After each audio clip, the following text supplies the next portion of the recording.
All right, all right, all right, all right. We are live. We are live. Shalom, family. As you guys come in, be sure to thumb up the video and share the live. Thumb up the video and share the live because this is going to be a live stream to remember. A live stream to remember indeed, boy. Indeed. I have my brother who is joining me here, brother Mikael. Shalom to you, brother Mikael. Shabbat shalom. Shalom. How you doing? I'm doing good. How about yourself, my brother? Doing good, man. Doing good. Doing good. I had a package that arrived You that I got it? decided to share some commentary on, man. Right. Oh yeah, Yeah, I yeah, got a yeah. package, man. What's this Yeah, book? that looks like it. That It looks looks like like it. it. Oh, Okay. okay, Yeah. okay. Yep. That's it. All right, Mm-hmm. all right. Mm-hmm. It's official. It's official. Yeah, it's official. Yeah, I It's got mine official. too. I It's got mine too. So officially. they look alike. So it's a consistency amongst the books. So it looks like It's your officially cover's over. looking like mine too. So yeah. It's officially over. It's, It's officially game over. trust. Yeah, for sure, for sure. Uh, I totally respect your scholarship, my brother, and I know you gonna bring the real. oh I yeah, know you definitely gonna gonna bring bring the that real, real. my brother. Definitely Yes, gonna bring sir. the real. The first thing I want to say is, oh, by the way, if your background has the video playing in the back chat, just put that on mute because I can hear a little feedback coming through. All right, perfect, perfect, perfect. All right, so here we go, man. Here we go. So the first thing that I want to say again is good evening to everyone. Shalom to everyone. Adore everybody as you come in. Make sure you thumb up the video and share the likes, family. Thumb up the video and share the live. Thumb up the video and share the live. Oh, we're gonna go in tonight.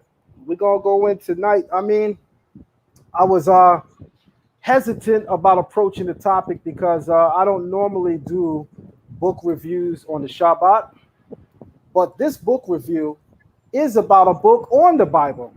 So it's fitting for the Sabbath. It's fitting for the Shabbat. So I figured if the book is going to be arriving today, if it arrives on time, timely, that I'm going to absolutely do a review. So I'm going to begin the review by first and foremost holding up the book and, just making some brief observations. Um, the book is about 237 toilet paper pages. Excuse me, 239 pages. It's about 239 pages that you could use this weekend when you're barbecuing. You run out of paper. Um, Made in the USA. The book is entitled Misconceptions and Misinformation by the Black Hebrew Israelites. The book is entitled Misconceptions and Misinformation by the Black Hebrew Israelites, Volume 1. The first thing I want to touch on is the title. Do you remember, my brother, when the Nation of Islam first hit the world scene, how they were described in the media? If you could unmute your mic and let us know. When the Nation of There Islam we were go. first, there you go. When the Nation of Islam first hit the world scene, how did the media describe the Nation of Islam, my brother? Everything was radical. Everything was very radical, my brother. Okay.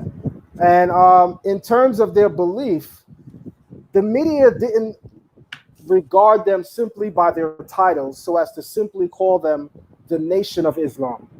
The Mm-hmm. media actually referred to them as the Black Muslims. The Black Facts. Muslims. I want to go into that really, really brief because there's a psychology there. The Nation of Islam, when they came on the world scene, they identified themselves not only as Muslims, but as true Muslims, as true believers of the faith.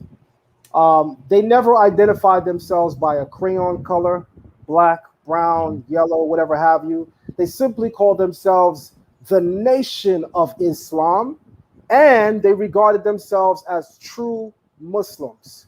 When the white media went to go and comment on them, they called them black Muslims because the white media negates the notion that black people could be truly Muslim.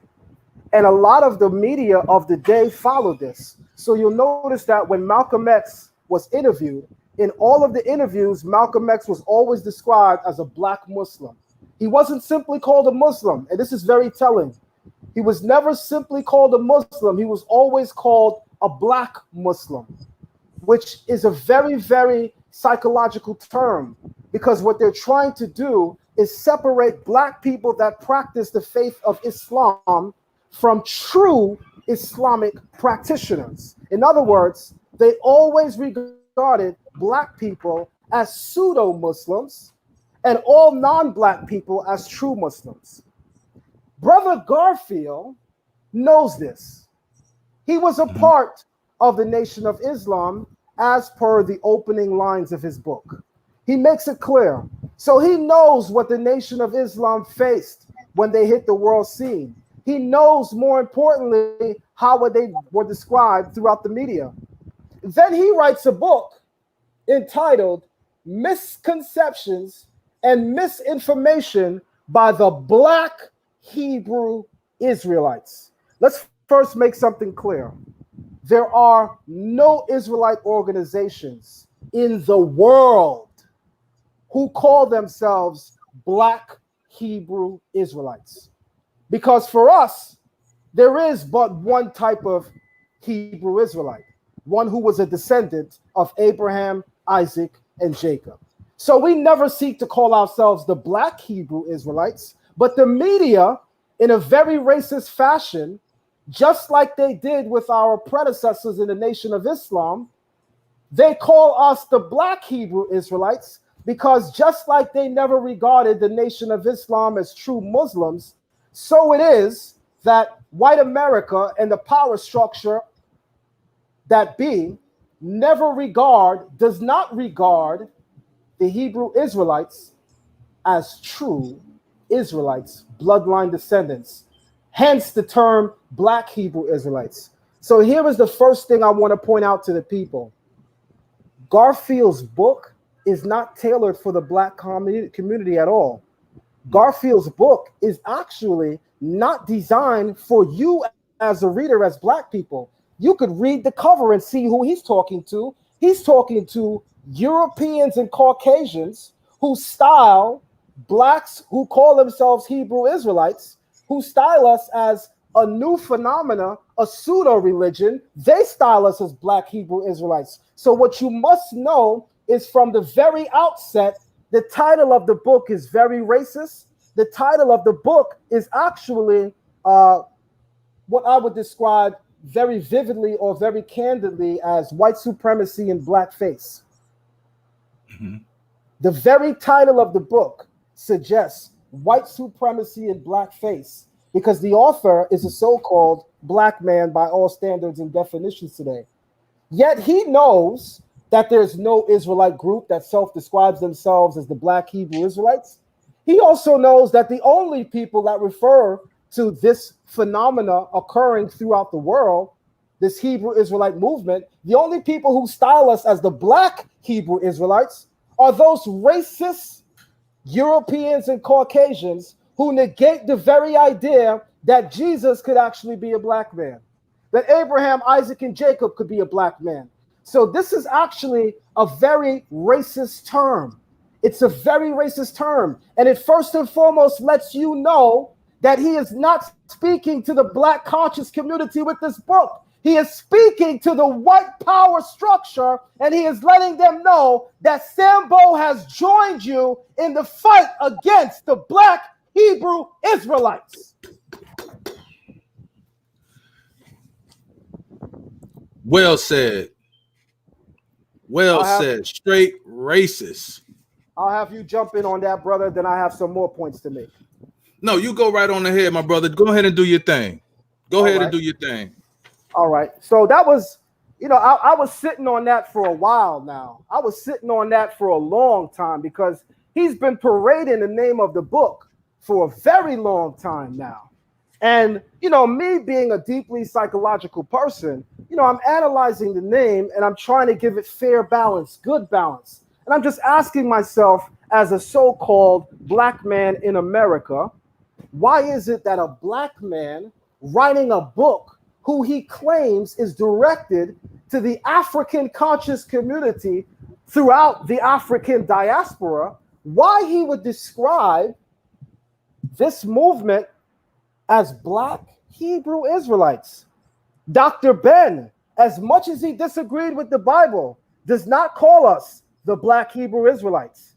Dr. John Henry Clark, as much as he has shared his difference of opinion with regard to the Bible and its truths, he never described this growing movement as the Black Hebrew Israelites, nor does Louis Farrakhan, nor does anybody in the African diaspora with true and genuine consciousness. So again, from the outset, the very title of the book lets you know that the author is speaking to the white power structure, and he is letting them know that Sambo is with you in the fight against the Black Hebrew Israelites. Having said that, let's read the introduction. That's where we'll begin. Let's read the introduction.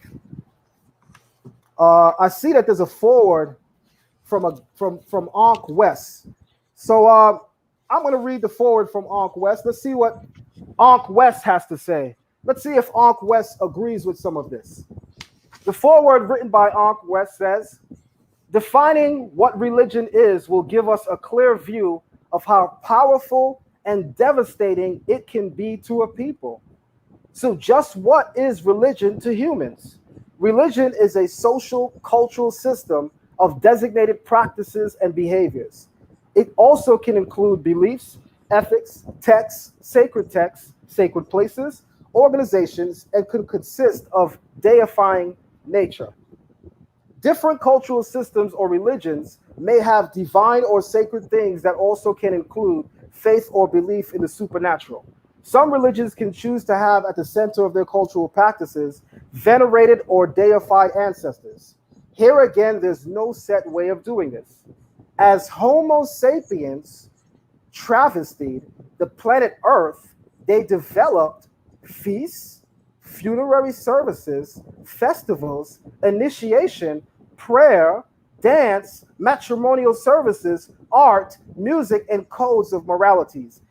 Here's what I want to say from the outset.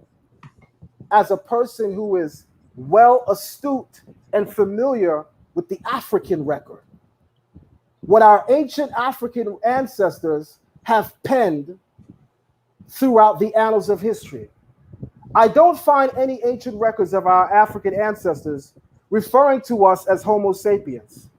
So when this particular person opens up and says, as Homo sapiens traversed, and I believe that from the outset, there were a lot of people that made comments about this book, as I'm about to show in a couple of moments, that there were a lot of spelling errors and grammatic errors. And we'll touch on that when I do part 17 or part 18 to this 25-part series. But for now, what we're simply going to do is we're going to simply address this statement here. I don't know of any genuine African scholars leaning upon the scholarship of our African ancestors that self-describe us as Homo sapiens. That's the first thing I want to say, right? Because when we start talking about Homo sapien or Homo sapien sapien, right, you're delving into an area of science that your ancestors not only don't have a hand in codifying, but also don't have an oral tradition in supporting. That's very important to know. Your ancestors don't have a hand in codifying such a work, nor do they have a voice in their oral tradition for it. But I'll continue reading. When Homo sapiens decided to settle in one place, they created holy places like temples, mountains, rock outgrowths, mounds, forests, rivers, lakes, and oceans. All became sacred. We as humans did this in the name of our beliefs and cultural awareness. These ideas defined religion as cultural practices practiced by humans in different geographical regions and climates. There is no set definition by anthropologists or scholarly consensus over just what religion is or is not. In here inlays the problem that causes humans to go to war and subjugate other humans over religion. Well, first and foremost, that statement is very subjective because there is no scientific basis that this is the reason why humans go to war. So I just want to make some clarifications because sometimes when you're reading something in a book, you assume that because it's recorded in a book, it must be factual, right? And worse yet, if it has a source, you might really think it's factual. But I just want people to be very, very aware that as you're reading things in a book, be very scrupulous, be very observant of the fact that just because something is recorded in a book does not make it true. Make sure you are assessing everything that the writer is saying. Weigh it. Now that we have a clear view of religion or cultural system, and I would beg to differ that the opening paragraph gave us a clear view of religion or its cultural system, but I'll move on. Let's talk about an essential part of our cultural system. Our worldview is an integral part of our development as functioning humans in a world that seeks to destroy our cultural awareness as a community. I'm assuming he's talking about the African community, and namely the African diaspora. Since the beginnings of Homo sapien at about 315,000 BCE, at a site called Jebel Irhoud in Morocco, there have been conflicts over resources, a difference in cultural systems. A people's worldview supports their cultural understanding of other peoples. It tells you who these people are and your relationship with them. Are they friends or foe? And how should we interact with those people? Your worldview transmits generational information to the culture, which helps to develop ideas and concepts around resources needed for survival. Yippee-ki-yay.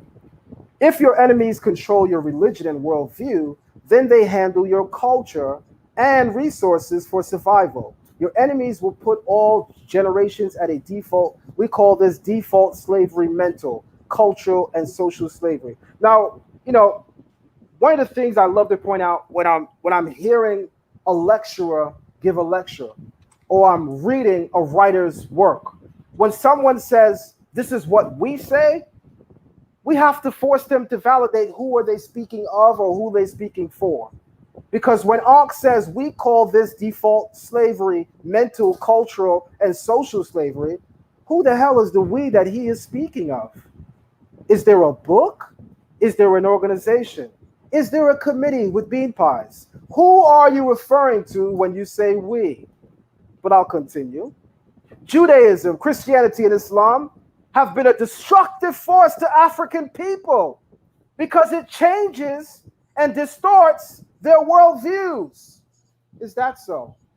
Because I happen to know an outstanding African by the name of Mansa Musa, who was a Muslim, and his knowledge of Islam and his practice of Islam helped to galvanize his people to raise not just the intellectual estate of his people, because in his time and his era, his region of the world was by far the most intellectual. And he was inspired, as he says in his own notations, by Islam. He raises the cultural dispensation of the people through Islam. He raises the intellectual dispensation of the people through Islam. And he also raises the finances and resources of the people through the cultural dispensation known to him as Islam. So when the author says Judaism, Christianity, and Islam have been a destructive force to African people, you as the reader must stop and you must say, how, Sway? Because when we go into the annals of history and we check the historical record, we read of several mighty African leaders and kings, not just of antiquity, but even modern era, who stood tall with these teachings and helped to shape the organizations which helped to lay a hand towards our redemption. our moral upliftment. So again, we have to say, how, Sway? But I'll continue. Christianity, Judaism, and Islam were cast on fragmented pieces of ancient African cultures, Middle Eastern cultures. Wait, what? Middle Eastern culture? I thought Dr. Ben says that there's no place called the Middle East. I thought that the African conscious teachers in the conscious community acknowledged that the term Middle East is a misnomer. I thought that they acknowledged that the term Middle East actually doesn't exist. It's a ploy to separate sacred parts of Africa deemed sacred to various religious texts, writings, books, and faiths away from the continent so as to sway the judgment that the Abrahamic religions, which are African in their base, have no tie to Black, brown Africans of the world.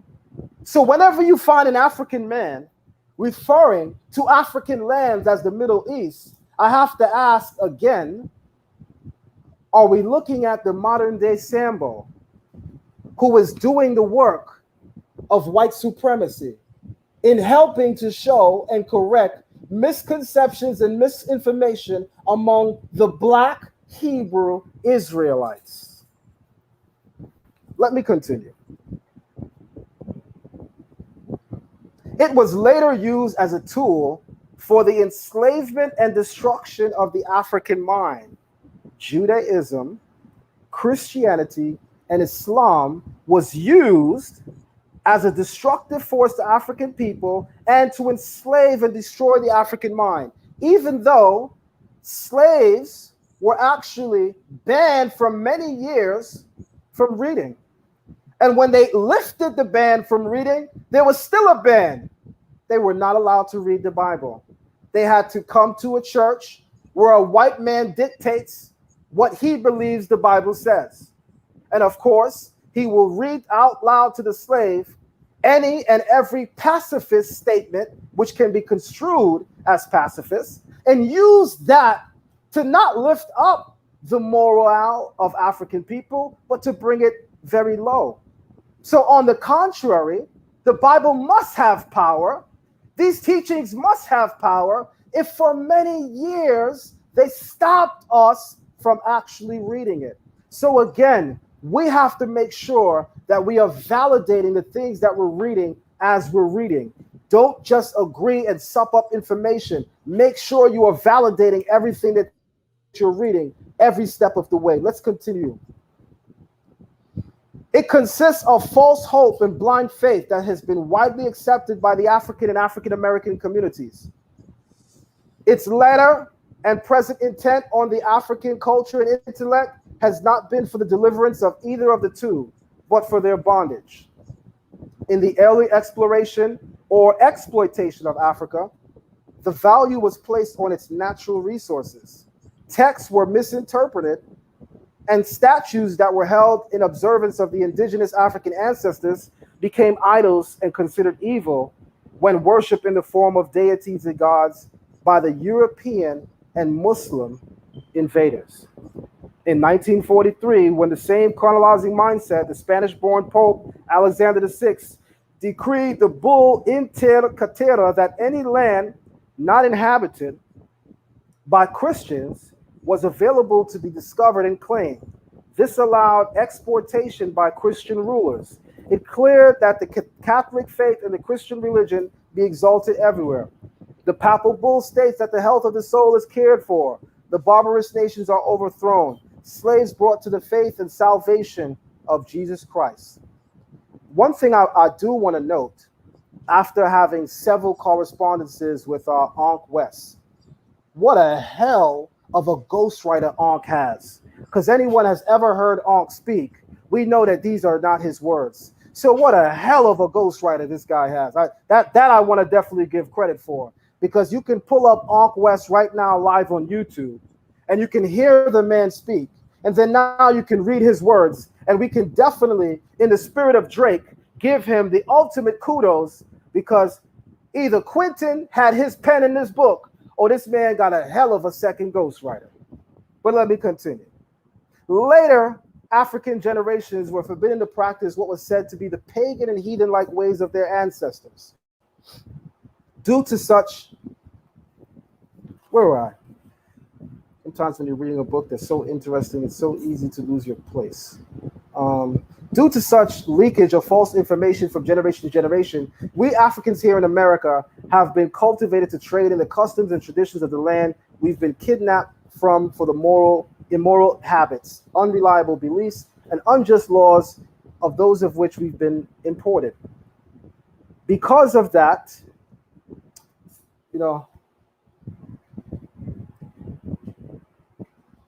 not for nothing, brother. When I put out this book, Ancient Kemet on Trial, there were many claims about it. Brother Garfield said the book has no page numbers, even though you could look through the book and see that there's a page number on every single page.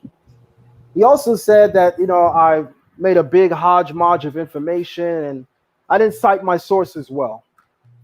I understand that when scholarship is unmatched, that sometimes if you're immature, you look to pick at the nooks and crannies of a thing. But if we're going to do that, one of the things that I want to note, apart from all of the other grammatical errors that are noticeably obvious from the very opening introduction of this particular book, is that by rule of thumb, you do not begin a sentence with because. I'm not sure if people understand that or if people know that. Sentences don't begin as because. So again, when we scream that it's going to take us 4 years to produce a scholarly work, and that it takes 4 years because the work is going to set the standard, then we cannot begin sentences with because, especially for a book that took you 4 years to curate. With 4 years of an editor going over this, no one told you it was a bad idea to start the sentence with because. But I'll continue reading. Because of that, we owe our disconnected worldview to the tremendous God-fearing religions of Islam, Christianity, Judaism. If it weren't for its premeditated death of African cultural systems and worldview, along with its fabricated pretenses, let me stop there. He says, if it weren't for its premeditated death of African cultural systems and worldview, along with its fabricated pretenses, we wouldn't be able to turn the other cheek and proudly say thanks for the 400 years of slavery, rape, slaughter, and destruction of our people, and for allowing us to live so uncomfortably within the system that made it all possible. Let me make something extremely clear, extremely clear. There's an ancestor that walked with us some time ago, and his name is Dr. John Henry Clark. Dr. John Henry Clark has an infamous statement that any and everyone that studies African history, especially in the modern era with respect to our African writers in the modern era, you know that one of the most famous quotes that John Henry Clark is very famous for saying is, "Do not destroy the Bible." And he said that verbatim with his own words because he says that the Bible is actually a curator of African tradition. He says, Moses comes to you with the Hebrew name Moses, but the story is similarly African. He says that the conquest of Joshua, the stories and tales of Daniel, he says, while the names change and are subject to brief nuances, yet they still relate the African culture and traditions so precious and sacred to the continent of Africa. So when you have a young pseudo scholar that comes after a great man such as John Henry Clark and says that the Bible has destroyed African tradition, even though John Henry Clark says it's a curator of African tradition, and in many ways, African tradition survives through it. Once again, people, you got to draw the line. So I haven't given a review. I am not of the practice of giving reviews before I read a book in its entirety. As I said, this is going to be a 25-part series on this particular book. the number 25 is going to be highly significant. When I get to the 25th part, you'll see why I said 25. With that being said, I'll ask once again, my brother, before I cut in to go to another portion, is there anything that you'd like to add? Well, I do want to say one thing, and it's going to be very brief, but I do want to say here in Unc's foreword, where he talks about in 1943, with the same colonizing mindset, the Spanish-born Pope Alexander the Fourth decreed in the bull into Catera. It was actually not in 1493. I want to make that clear. It was actually in the year of 1452. Okay. If you want to, do some more research on that, you can take a look at that. And it wasn't the Pope Alexander that did that. Okay. But in 1452 is when all of that took place. He's talking about the time that happened during Columbus era when they were crossing over, coming into the Americas. But the initial Intercatera started with them giving the go ahead to move forward to take over the lands along the coast of West Africa. That's in 1452, not 1493. Just wanted to make that clear. All right, thank you very much. Yeah. So I want to go into the introduction. I'm probably going to touch on that somewhere along the series. I'm going to go into his opening chapter, which he calls Bereshit. So we're going to go to the first chapter, Bereshit, and we're going to see what he has to say about Bereshit. All right, we're in chapter Bereshit, and the introduction says, introduction, Primeval history, Toledot formula, Mesopotamian influence, eponymous ancestors, comparative studies, stories have no borders, and then conclusion. I'm not sure what stories have no borders even signifies, or has a place here, but that's actually how it's worded, just so people know. I'm going to read from where he says, the introduction. This chapter is to give the reader a better understanding of terms that might not be familiar with in helping them to understand the rest of the book. Terms like primeval history, Toledot formula, Mesopotamian influence, eponymous ancestors, foundational myths, comparative research, not understanding where to capitalize in lowercase also apparently. After reading the first chapter and familiarizing yourself with these terms along with examples, the reader will be able to understand the biblical text after reading this book. Let me repeat that part again. I think this is very special. And when I say special, I mean more like yellow bus special. After reading the first chapter and familiarizing yourself with these terms, along with examples, the reader will be able to understand the biblical text after reading this book. So he just said, after reading this chapter, the reader will be able to understand the book. So I guess from the opening line, we don't need to read the rest of the book. You see, this is what I'm talking about when I said you need a proofreader. Because if a book takes you 4 years to write, then in your introduction, you shouldn't cancel out people from reading the other 9 chapters of your book. Because you just said, and I'll read it again, after reading the first chapter and familiarizing yourself with these terms, along with examples, the reader will be able to understand the biblical text after reading this book. So he just said, after you read the first chapter, you'll understand his whole book and the Bible, which basically cancels out 1, 2, 3, 4, 5, 6, 7, 8, 9, the other 9 chapters. So in his opening introduction, he actually says, you don't have to read the other 9 chapters to understand the book. So basically, guys, you can go ahead and feel free and share a full review on his book after you finish reading the chapter Bereshit. When you finish Bereshit, go up on Amazon and give a review. Because according to him, that's all you need to do to understand the book and the Bible. But I'll continue reading. Bereshit is the foundation of the theology of the Pentateuch. It is literally the book of beginnings. also known as Genesis, gives an account of the creation of the world and the origins of the Jewish people. Now, that's a very interesting term, my brother. Because once again, from the outset of this dialogue, I made it clear that the author's target audience is not African, black, nor brown people. The author of Misconception and Misinformation by the Black Hebrew Israelites, Volume 1, his target audience is very similar to the European and Caucasian lineup you've been seeing on his YouTube channel since Black History Month, ironically. That's his target audience.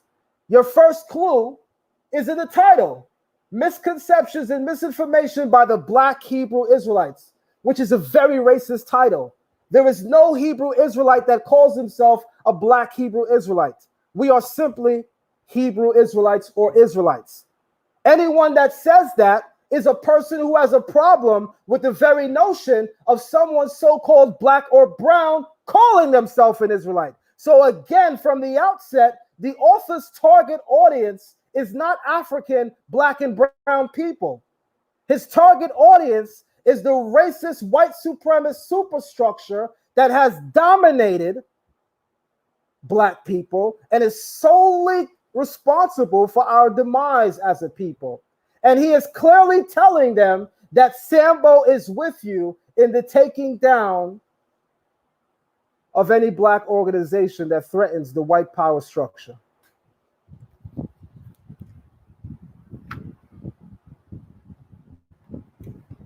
From the introduction, he says,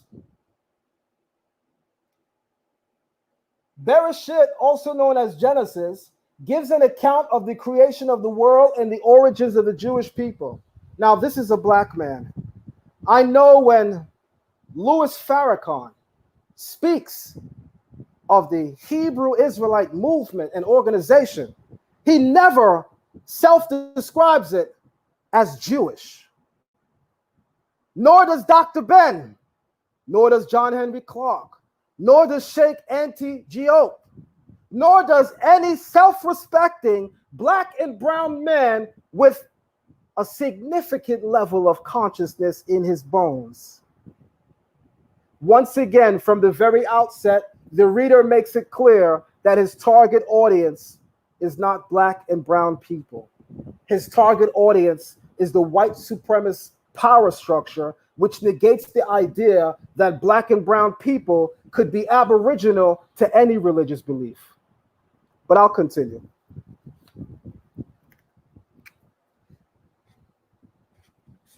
To understand the message of the Old Testament, it is vital to start with a proper understanding of the content and message of Genesis. Bereshit is not a science book. It is not a book of history. It is not a book to give us instructions on what to do overall in our lifetime. Let me stop right there and let me challenge that just for a bit, because I am a Torah scholar. I am a biblical scholar. I am a 5 times published author, as you guys can probably see in my background. So I have every right to challenge a statement based on my credentials when I see them. So he says, Bereshit is not a science book. It's not a book of history. It's not a book to give us instructions on what to do overall in our lifetime. Let me just say something really quick.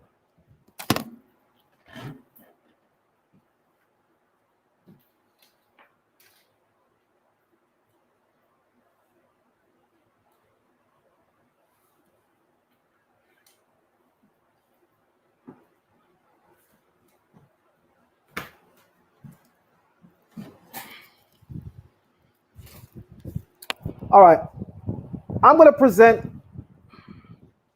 2 books which represent what the author of this book will never produce. 2 Amazon bestsellers. The first Amazon bestseller is the Archaeology Study Bible. It's hard to imagine that someone could actually write a book entitled Archaeology Study Bible without the Bible having any archaeological relics on record.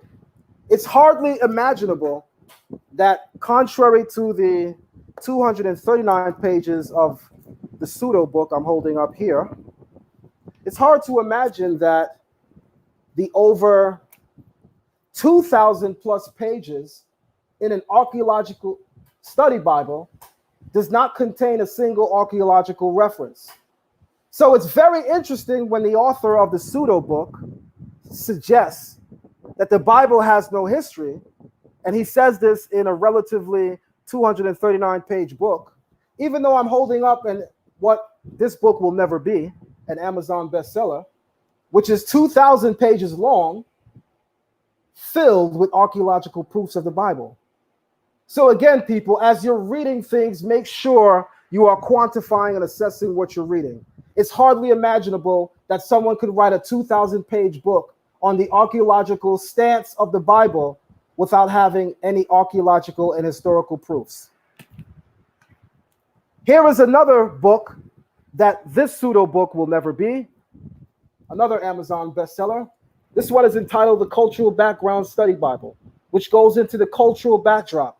We can't speak of the cultural backdrop of a culture which never existed in history unless the culture existed in history. So once again, when someone says that something is historical, and let me just check the pages in here, the 400 longer pages in this book, it's hardly feasible that the Cultural Background Study Bible doesn't have or contain a single historical, cultural item. Again, one of the things that astute intellectuals and readers fully know and understand is just because something is recorded in a book does not mean it is actual nor factual. But I'll continue reading. The author goes on to say, it's basically just a book of theology. So I'm not sure if the author is aware of the well over 1,000 different archaeological digs, not just in the land of Israel, but also in the land of Egypt, which validate several place names recorded in the Bible.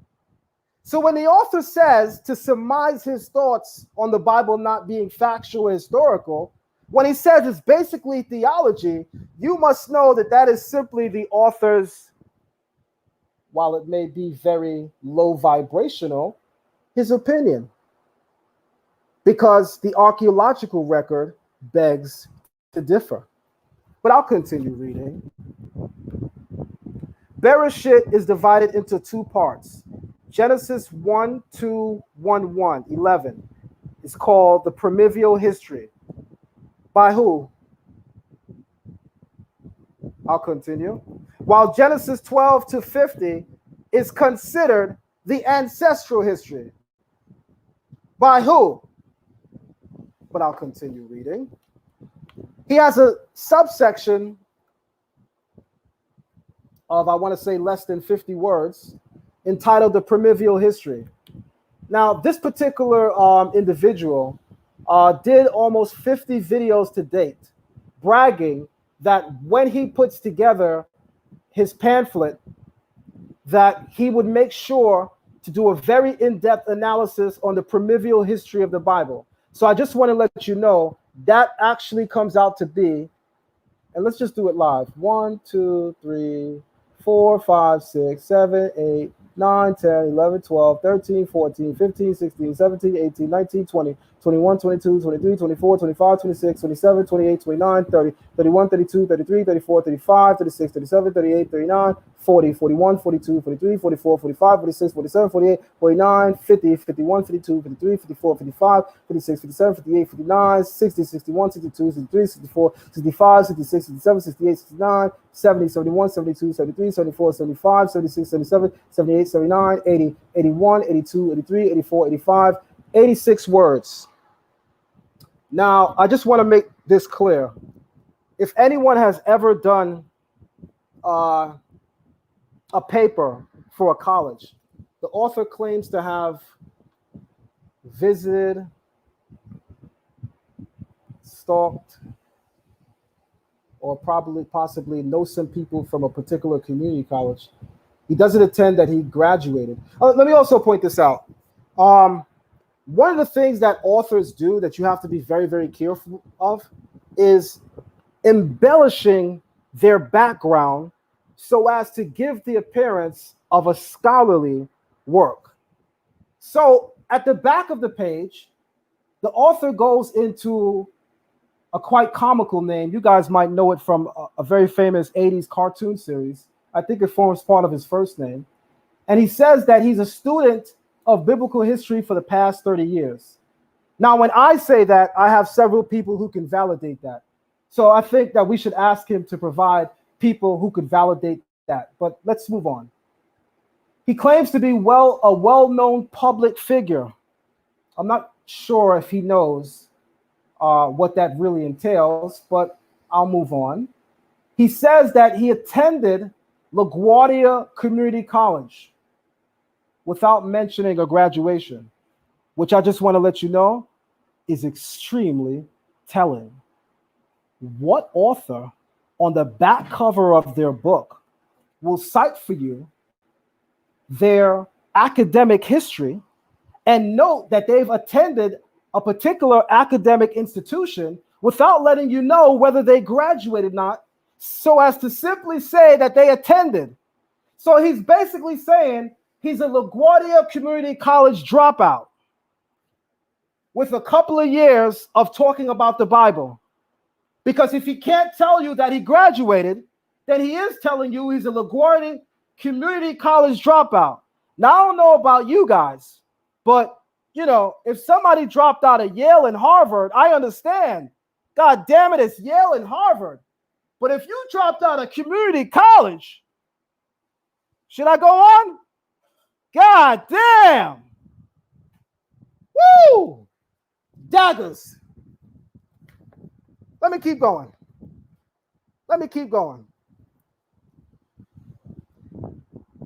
So, again, the author takes 4 years to write a book that he pumps up, buffs up with steroids, and tells you that he's going to do a very invasive study on the primeval history of the biblical record, even though that amounts to be a little less than 80 words.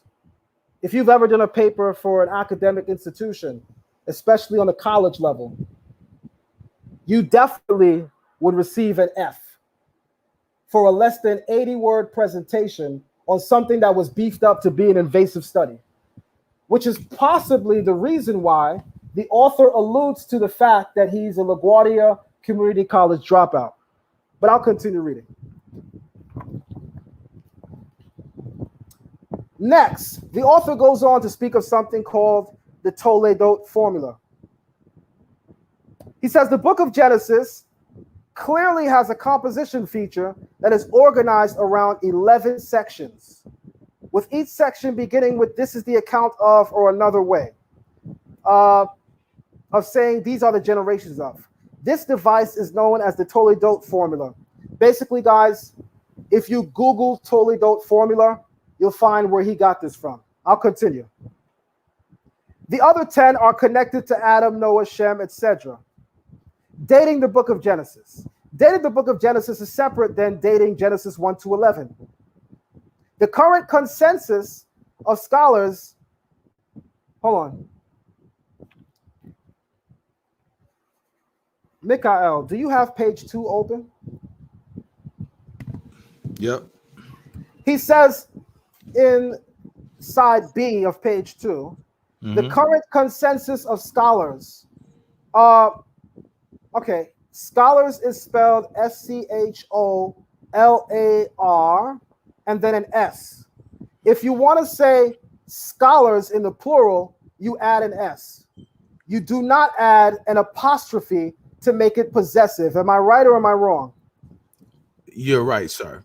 Right. So if we're speaking of something that the scholar is in possession of, then we add the comma, which would denote possession, something of the scholar. But when he says the current consensus of scholars with a comma, which is elementary, which they teach you in grade school, once again, this further alludes to what the author alludes to at the back of the book, that they're a LaGuardia Community College dropout. And I think that if you go and you check the quite cartoonish name of the author of the book and you do further research, you might find out where else they drop out. Apparently, the author has a habit of dropping out of intellectual institutions, because he also tells you that he was pursuing a career in the Christian faith as a minister, and he dropped out of that. So the author lets you know in very, very clear and concise terms that one of the specialties he definitely specializes in is dropping out of intellectual institutions. But I'll continue reading. And it's also clear from his work, because scholars just needs an S after the R. And if you add a comma, that's not scholarly. But I'll continue. Date Genesis to around the 5th century BC. It's an after exile, or what they call a post-exilic writing. Genesis 1 to 11, the primeval history is problematic because its relationship with the other parts of the Pentateuch is not seen when you integrate it with the narrative and laws or the rest of the Pentateuch. First of all, that's subjective. That is not a definitive statement, but we'll go on. We can find examples of Genesis 12 to 50 connecting with, by the way, guys, if I'm going to continue any further, you guys would definitely do well, fare well by thumbing up the video and sharing the live. I'm going to ask my brother Mikael to just jump in with some of his commentary in the opening first 2 chapters or introduction while you guys get these likes up. So family, if you're here and you're enjoying the information, if you're just walking in the building, make sure that you thumb up the video and share the live. This is part 1 of a 25 series look at a peculiar LaGuardia Community College dropout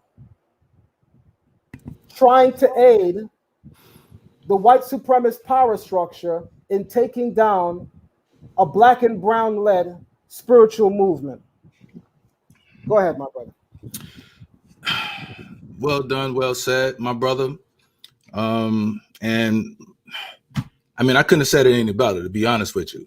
You know, I think he was doing a good job at it. And shout outs to everybody again in the chat. Please hit that thumbs up because there's been some real information shared here.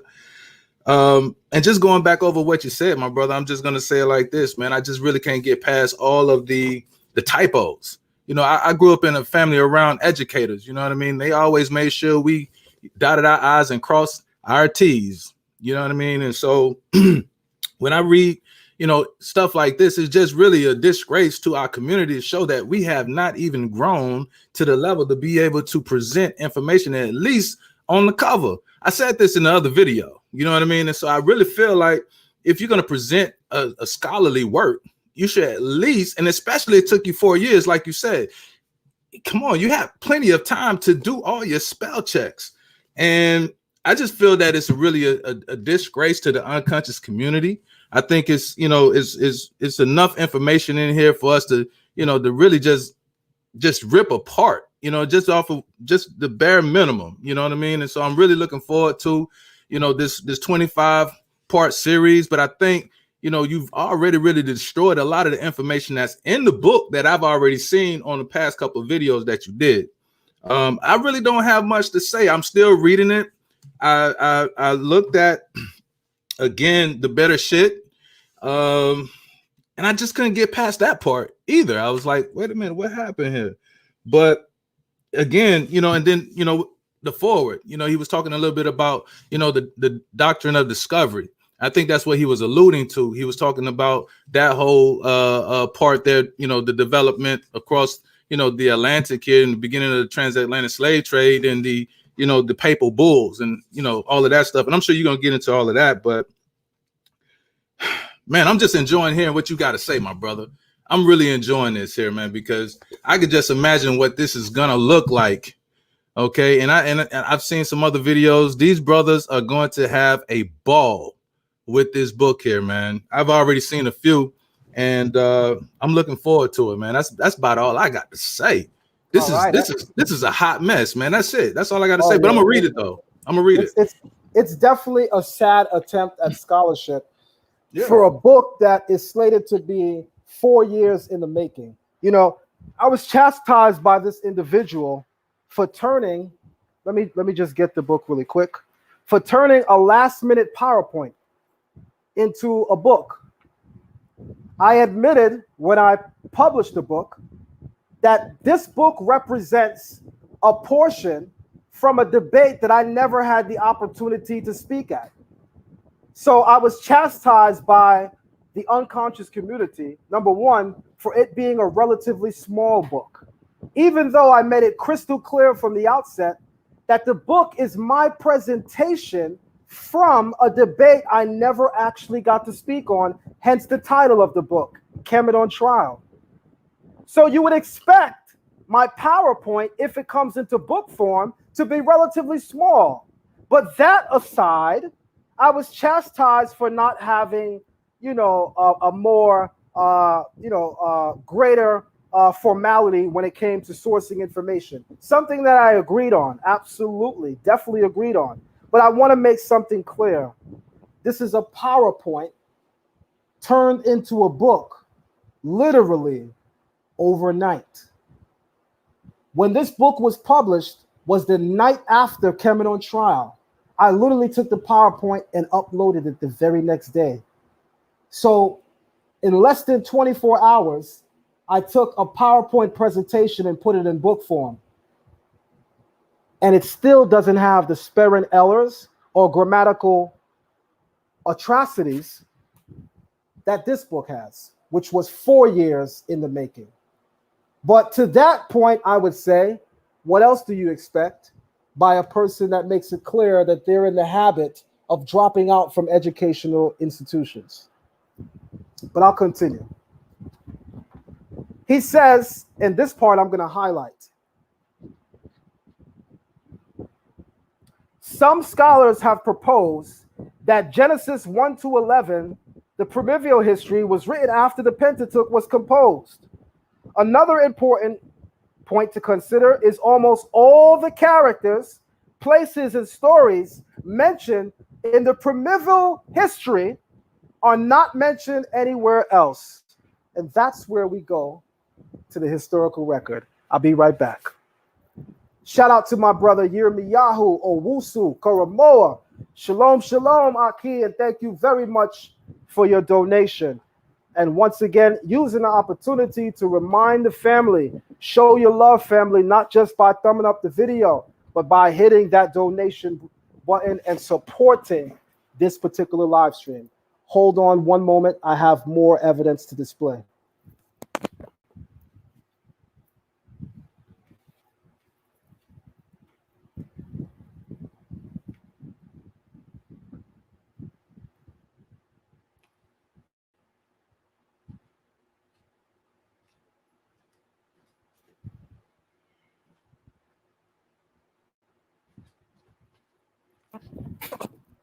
All right. All right. Just again, family, once again, thumb up the video and share the live, family. Thumb up the video and share the live. With well over 100 people in the building, fast approaching 200. Make sure that our likes match our presence, family. Make sure our likes match our presence. So the author of this book says that, and I'm going to quote him, he says another important point to consider is almost all the characters, places, and stories mentioned in the primordial history are not mentioned anywhere else. So let me just point a couple of things out. Here's a book that everyone can get entitled The Chaldean Account of Genesis. The Chaldean account names several place names in the quote-unquote primordial history record within the Bible. The Chaldean account of Genesis relates the stories, the same exact stories in the primordial history of the Bible. Hence the title, The Chaldean Account of Genesis, showing and representing the parallel between the Sumerian record and the biblical record, that they mesh together perfectly, which you would expect them to, because Abraham is one ancestor from this region. What about the several hundred other ancestors from that region? Don't they also have similar stories to tell? The Bible relates that Abraham came from this same region. Is he the only one with these stories in these accounts? Is he the only one witness to this phenomena? No. Hence why you would expect to have a Chaldean account of the book of Genesis, where they refer to the first man and mankind as Adamu, where they refer to the 7 days of creation, otherwise known as the 7 tablets of creation, where they refer to a story called the farmer and the tiller, which is the story of Cain and Abel, where they actually go into Noah's flood. So when the author here says on page 2 that an important point to consider is almost all the characters, places, and stories mentioned in the primordial history of the Bible are not mentioned elsewhere, you need to know the author has dropped out from several educational institutes and doesn't know exactly what the hell he's saying. Because you can go on Amazon and spend a third of the price of his book, which is very, very overpriced. Hence why I'm using the video to show people why they do not need to purchase it. You can actually look at my video series where I'll be giving an educational commentary on the video, which is within my legal right to do so. And you guys can use that so as to measure whether or not the book is even of your merit and time and value to purchase, which I'm sure you'll come to the conclusion that I've come to once I'll be asking Amazon for my refund. But watch this. The second book that you can go to show you where else the biblical record with regard to the primordial history is documented is the Sumerians, their history, culture, and character by Samuel Noah Kramer. In here, Samuel Noah Kramer makes it crystal clear, that the mythologies told in Sumer were told earliest by the Sumerians. And you find them recorded later on in the Bible. Some people surmise, very unscholarly may I add, that because the Sumerians are the first, seemingly, to pen the story, that means they're the originators of the story, which I think most people can agree is quite ludicrous. For instance, there are several people who do not write and author books until their old age. This year alone, you had well over 1,000 first-time authors in the US alone who are 50 years of age and above. Meanwhile, there were people in their 20s that have been writing books for the last 10 years with very similar content, even though the elders who just went to pen these books have been well familiar with this knowledge long before the people who wrote the book before them even existed. I hope you follow the common sense that I'm trying to show you. Just because something is penned first does not make it the originator. The common sense aspect of looking at a phenomena like this is to realize that you're going to have, if something is truly historical, you're going to have multiple eyewitnesses, which is very, very clear based on the historical record. Hence, there are multiple eyewitnesses to the biblical record. Another book by Samuel Noah Kramer is The Cradle of Civilization. The Cradles of Civilization. So we know for a fact that the biblical record with regard to the primordial history occurs elsewhere. So then we know for a fact to simply charge the error of the author to what he alludes to at the back of the book, being a community college dropout. But I'll continue.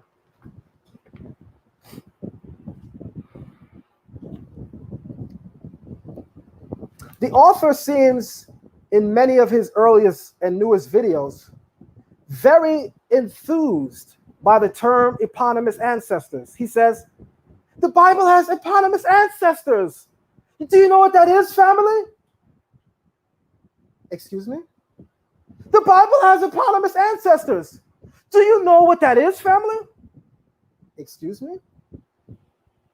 Are you speaking to a remedial audience? I'm not sure who. I mean, at this point, I'm almost positive that not only is his target audience the white supremacist power structure responsible for the demise of our people since the inception of this country, inferred to by the title of his book, but I'm almost 100% positive that his target audience are those poor white supremacists, namely in the South,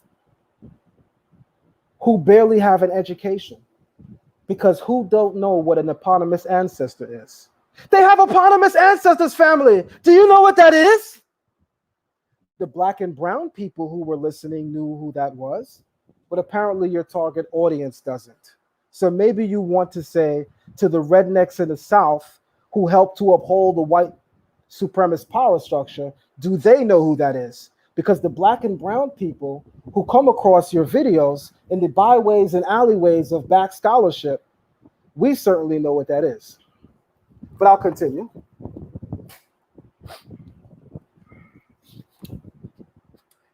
He says, stories have no borders. Not sure what in the hell that means, but what I want everyone to notice from the outset is that the book appears to be scholarly, yet it's very muffled, very crumpled, like almost like a claustrophobic person in a very tight room. So many differing, contrasting, and even opposing ideas, all being fit into the same subsections with no real scholarly attempt to separate them. And I want to make it clear, you can't spend 4 years on a work that you scream is scholarly when it becomes absolutely clear from at least the choice of grammar and the citation of horrible sources and the strength and veracity of one's sources and the continual alluding to upholding white supremacist power structure and we are going to enjoy going through this book, family. I am not going to spend too much time on the first one, but what I will say is I noticed there are a number of online sources in his book, which I do think is extremely interesting because this particular author has been styled in the unconscious community as a Google and Wikipedia scholar. Most scholars, even in contemporary day, when we cite a source, we cite a book, especially when we're writing in a book.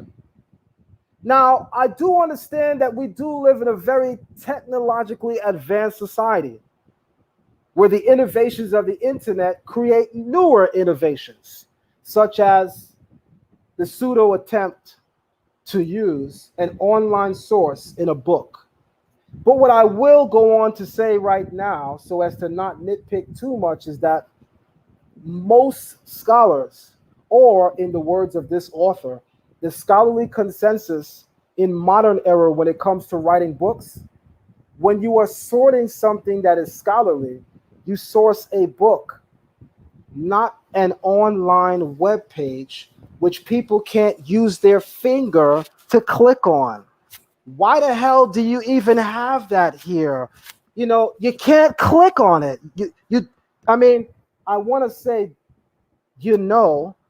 but because the author alludes to being a community college dropout, I think he doesn't know that you can't click on it here. So what I would say to the author, because he says that this is volume 1, so that means volume 2 should be out in another 4 years or so, hopefully sooner, is that next time you want to quote a book and not simply an online source, because guaranteed and rest assured, there's not a single online source that's credible, which is not also in a book. And scholars, we deal with books. Scholars don't deal with internet challenges. When scholars debate, they publish things in books. And I believe that this was your attempt at doing that, except what we do encounter in several of your pages are online Google and Wikipedia sources.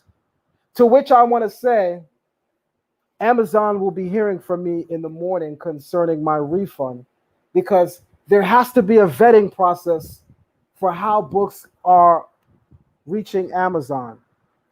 You know, this book is about 3 times the price that it should have been, you know, and I noticed that, you know, I mean, just want to comment. Am I accurate when I say that, brother? Speak those facts, bro. Speak the facts. This book is about 3 times what it's worth. I mean, especially with regard to all of the online sources that the person has, I would have been far more comfortable if this book was in Kindle form, where I can actually, you know, peruse through it in my child's tablet, where we could together have, you know, some of the 5th, 6th, and 7th grade classes come out to help and share some of the rules for grammar, so as to help the author, you know, have a more concrete understanding of that which it takes to produce a true scholarly work.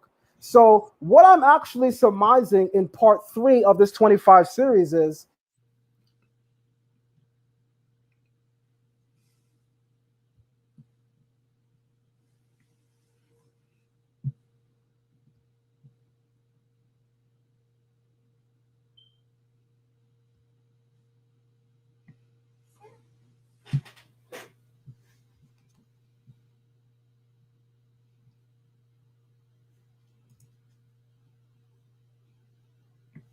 All right, I think my brother, you'll be back.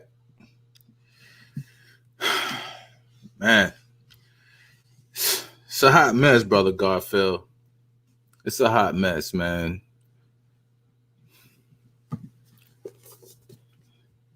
I'm reading this book. I'm going to read this book in its entirety. I can't wait. I cannot wait. My brother Zion should be back in just a moment. I'm going to hold the channel down for a hot second. But the reality is that brother,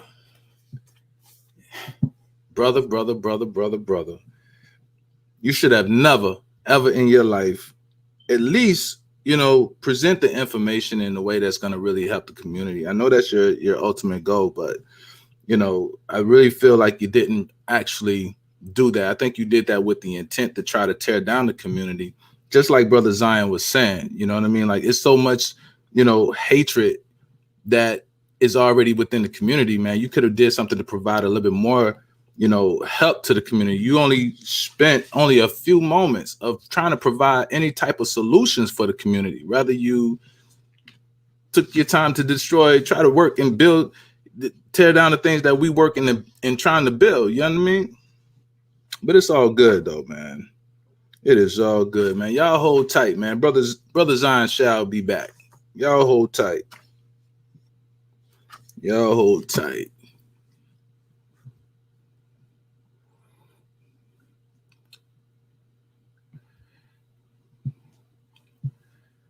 Let's see here.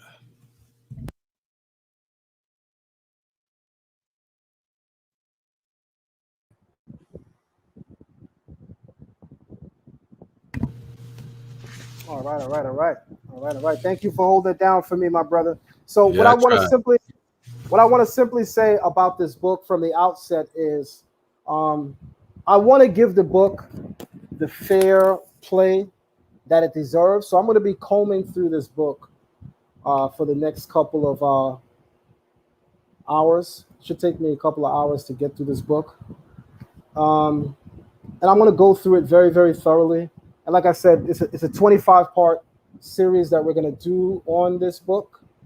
And I'm going to treat it with, you know, what it deserves. So again, we're asking for everyone that if you know of any 5th, 6th, or 7th graders who'd like to volunteer to help to curate the grammar of this book, we're going to do that live so as to help this author out.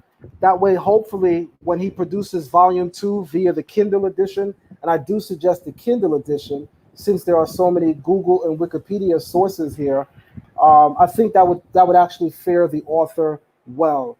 Having said that, from the outset, I simply want to say, so as to not be too judgmental, I'm um, I'm unimpressed at the author's attempt of what the author fueled as a highly invasive scholarly work. I'm very unimpressed. And I think that if the author is going to charge in excess of $30 for a book that really should have been published on Kindle with all of its Google and Wikipedia sources, I definitely think that the author would have fared well charging between $3.99 and $4.99 for the book. So Amazon definitely will be hearing from me with regard to that, but I'm going to continue reading the book and making more statements. With that being said, my brother, is there anything you'd like to share in closing? Not at all. Not at all. All I'm right. looking forward to All the right. series. All right. I definitely want to invite everyone who has the book. Uh, After you call Amazon about the price so that we can get the price possibly adjusted, after you make that move, I'm asking that you guys go on Amazon and make your review. Because as I read earlier, for those of you who are just coming in the author's introduction, he basically alluded to the idea that after reading his first chapter, you really don't need to read the rest of the book in order to understand his premise, which means after you read the first chapter, and you might not know what that is because there's no numbers to his chapters. The first chapter looks like something called Bereshit. Um, the second one is no Exodus, no religion. I'm assuming Joshua Conquest, chapter 3. Oh, he names the third chapter, he calls chapter 3. The other two, I guess, are in question. Yeah, so after you figure out which one is chapter 1, go on Amazon and leave your review. Because according to the author, that's all you need to understand the book. Having said that, guys, I thank you for attending our opening series. There's not too much to say. It's also the Sabbath, so I don't want to spend too much time here. So I want to greet everyone farewell. I want to thank my brother for joining me.